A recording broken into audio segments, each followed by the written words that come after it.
BJP জিকিব পাৰিব আৰু যদি বিজেপি জিকে তেতিয়াহ'লে আমি এই দেশত আৰু শান্তিৰে বসবাস কৰাটো সম্ভৱপৰ হয়। নিৰ্বাচনৰ দিন যিমানে চমু চাপি আহিছে সিমানে আকৰ্ষণীয় হৈ উঠিছে নগাঁও লোকসভা সমষ্টিৰ নিৰ্বাচনী প্ৰচাৰ। নিশা 10 বজালৈকে বিৰোধী ঐক্য মঞ্চৰ প্ৰাৰ্থী প্ৰদ্যুৎ বৰদলৈৰ হৈ নিৰ্বাচনী প্ৰচাৰ চলালে লুৰিণজ্যোতি গগৈ আৰু অখিল গগৈ। বিজেপি আৰু AIUDFক আক্ৰমণৰ লক্ষ্য কৰি লয় দুই গগৈ।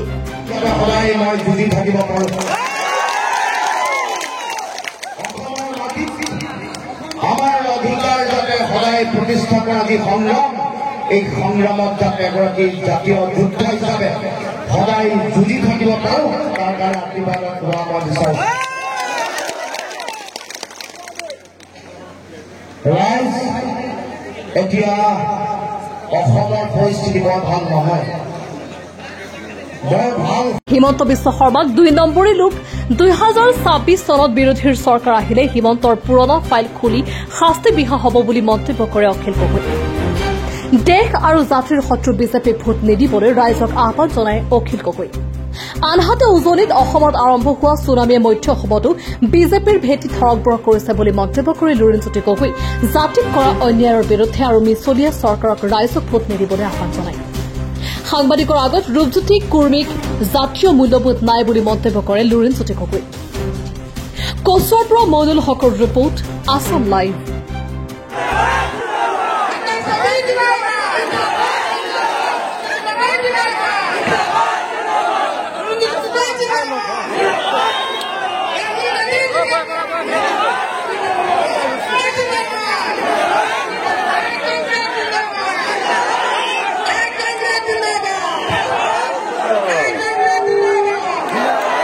উপস্থিত থকা আমাৰ প্ৰদীপ বৰদলৈ সন্মানীয় গভাধৰ্মিনী ৰাণী বৰদলৈ ডাঙৰীণী,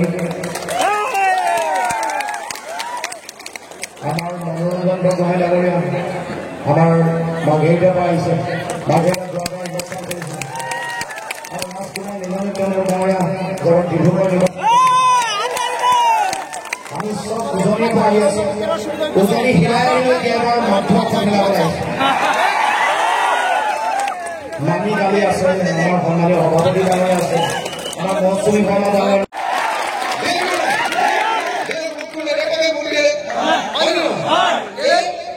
বিজেপিয়ে অন্যায়ভাৱে জেল দিছে, এনেকে ৰাইজে কয় এই মানুহটোৰ ওপৰত অন্যায় কৰিছে, ইয়াক কেনে ভুগি দিব।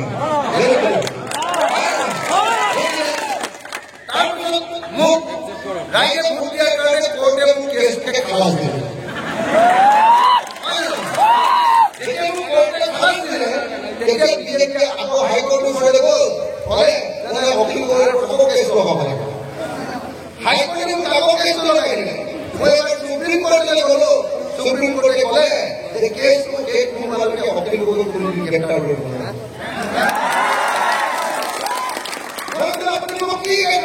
সুপ্ৰিম কোৰ্টে মোক গ্ৰেপ্তাৰ কৰিব নোৱাৰিব বুলি অৰ্ডাৰ দিয়া আছে। মই ক'লো মোৰ এনে গোচৰ আছে যদি পৃথিৱীৰ চবেই জানে, কিন্তু আপোনাৰ ওপৰত যে চাৰদা কেলেংকাৰী গোচৰ আছে আছেনে না? অসমৰ আটাইতকৈ নিম্নমানৰ মানুহটোৰ নাম কি? নামটো কি? অসমৰ আটাইতকৈ 2 নম্বৰী মানুহটোৰ নাম কি? এতিয়াও মাতটো দিয়া নাই। অসমৰ আটাইতকৈ 2 নম্বৰী মানুহটোৰ নাম কি? অসমৰ আটাইতকৈ 2 নম্বৰী মানুহটোৰ নাম কি? কিহত নাই? 2 বজাৰ কেলেংকাৰী, হিমন্ত চাৰদা কেলেংকাৰী, হিমন্ত বিশ্ব শৰ্মাৰ নাম আছেনে? আছে। 1000 কোটি টকাৰ উত্তৰ প্ৰদেশ কেলেংকাৰী, তাতো হিমন্ত বিশ্বৰ নামটো ওলাইছিলে, ওলাইছিলে নে নাই? APSC কেলেংকাৰী, তাতো হিমন্ত বিশ্ব শৰ্মাৰ নামটো ওলাইছিলে, তাৰপিছত বিজেপিৰ যিজন কেণ্ডিডেট আহিছে তেওঁ ক'ব পাৰিব নেকি? বিজেপিৰ যিজন মানুহ আহিছে কি নাম? সুৰেশ বৰা। তেওঁ ইংৰাজী বা হিন্দীত কিবা ক'ব পাৰিব নেকি? তেওঁ এজনে মাষ্টৰ, প্ৰতাপ তালাকে মাষ্টৰ হয় নে নহয়? গণেশন তালাকে মাষ্টৰ হয় নে নহয়? এক্সটেনশ্যনৰে মাষ্টৰ হয় নে নহয়? তেওঁতো অসমৰ এই কোনটো মাত্ৰটা আমি আজিলৈকে শুনা নাই শুনিছে নেকি বিজেপিৰ কাৰণে এটাও ভোট আমি দিব নোৱাৰো হয়নে মাতিব নোৱাৰে সকলোৱে কোৱা নাই মাজতে গণ্ডগোল আছে যেন লাগিছে মাজে মাজে আছে নেকি গণ্ডগোল আছে নেকি সকলোৱে নিবাৰে নিদিয়ে সকলোৱে গণ্ডগোল ভোট দিব হাতক চনত ভোট দিব প্ৰদীপ পেটেলক ভোট দিব খতম নে সঁচাকে ঠিক আছে তেতিয়াহ'লে মই অকণমান মোৰ বুকুখন এতিয়া ভাল লাগিছে মানে আপোনালোকে মনত ৰাখিব এই যে লুৰিণ আছে লুৰিণ আৰু আমি সকলোৱে লগ লাগি ডিব্ৰুগড়ত বিজেপি সৰুৱাই হৈছো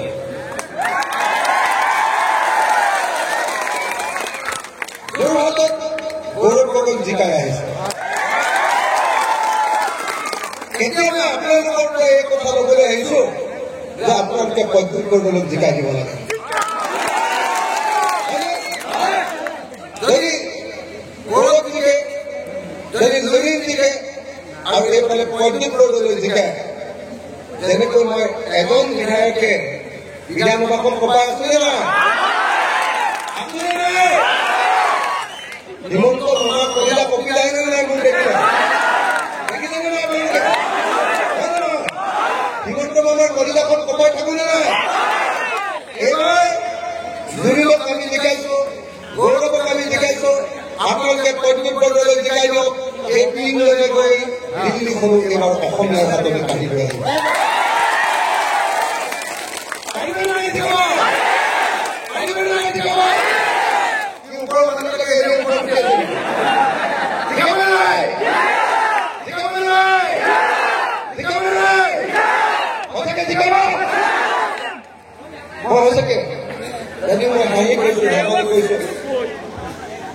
যদি 1947 চনৰ পাছত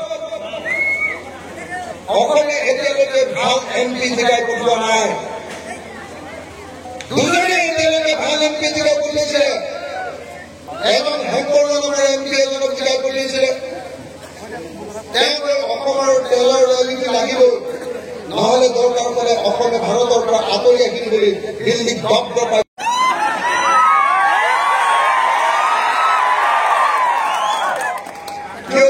মোবাইলে ভয় কৰিছে নেকি বিজেপিয়ে ভয় খাইছে নেকি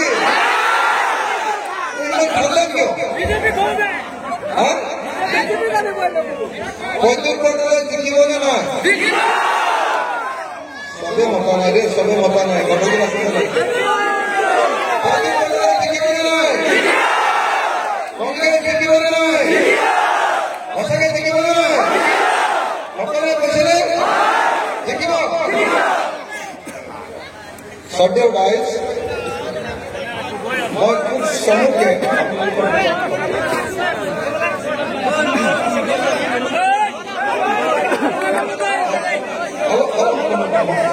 থাকিলে ভাল হ'ব 47 চনৰ পৰা এতিয়ালৈকে যিমান নিৰ্বাচন হৈছে তাৰ ভিতৰত আটাইতকৈ জটিল আটাইতকৈ গণ্ডগোলীয়া আটাইতকৈ গধুৰ আটাইতকৈ ডাঙৰ ইলেকশ্যনটোৱে ক'ব এইবাৰ 2024 চনৰ নিৰ্বাচন কেলে জানিছেনে এইবাৰ নিৰ্বাচনত যদি বিজেপি চৰকাৰ আকৌ গঠন কৰে কেন্দ্ৰত যদি বিজেপি চৰকাৰ গঠন হয় তেতিয়াহ'লে ভাৰতবৰ্ষৰ বৰ্তমানৰ সংবিধানখন আৰু নাথাকে ভাৰতবৰ্ষত বৰ্তমান যিটো গণতান্ত্ৰিক ব্যৱস্থা আছে এই গণতান্ত্ৰিক ব্যৱস্থা আৰু নাথাকে ভাৰতবৰ্ষ আৰু ধৰ্মনিৰপেক্ষ দেশ হৈ নাথাকে 2024 চনত যদি বিজেপিয়ে চৰকাৰ কৰে তেতিয়াহ'লে নৰেন্দ্ৰ মোদী আৰু বিজেপিয়ে ভাৰতবৰ্ষত হিন্দু ৰাষ্ট্ৰ প্ৰতিষ্ঠা কৰিব হয় নহয় খবৰটো পাইনে পাইনে নাই ভাৰতৰ যে সংবিধানখন যে বদলাই দিব আপোনালোকে জানেনে নাই সঁচাকে জানে 2025 চনত আৰু নগাঁৱৰ প্ৰকৃত নিশ্চিত উন্নয়নৰ আমি সকলোৱে এবাৰ নগাঁৱত বিৰোধী ঐক্যমঞ্চৰ প্ৰাৰ্থী অতুল বৰদলৈ ডাঙৰীয়াক জিকাব লাগিব। আজিৰ পৰা আমি অভিযান আৰম্ভ কৰিছোঁ, ৰাইজৰ ব্যাপক সঁহাৰি লাভ কৰিছোঁ আৰু আশা কৰিছোঁ নগাঁৱত আমি বিৰোধী ঐক্যমঞ্চৰ প্ৰাৰ্থী অতুল বৰদলৈ ডাঙৰীয়াক জিকাব।